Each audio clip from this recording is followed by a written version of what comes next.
When looking to install your OnBoard 35 SecureTech without the base, you're going to want to place the car seat directly onto the vehicle seat and start by finding that level to ground line. You want to ensure that you are starting out level to ground with the ground that you're parked on, not with the vehicle.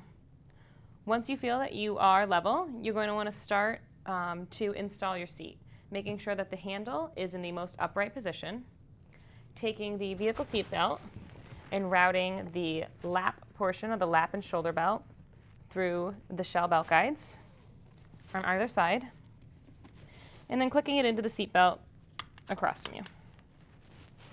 You then want to take your vehicle seat belt and move it into locking mode by fully extending the belt till you hear a click and then letting it retract back in.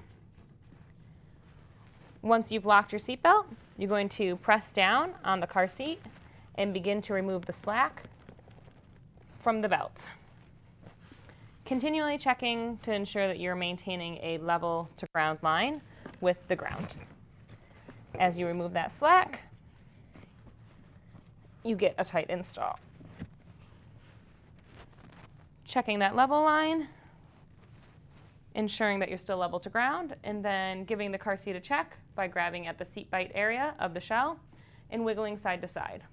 You want to ensure that you're not getting more than 1 inch of movement with the car seat shell against the vehicle seat.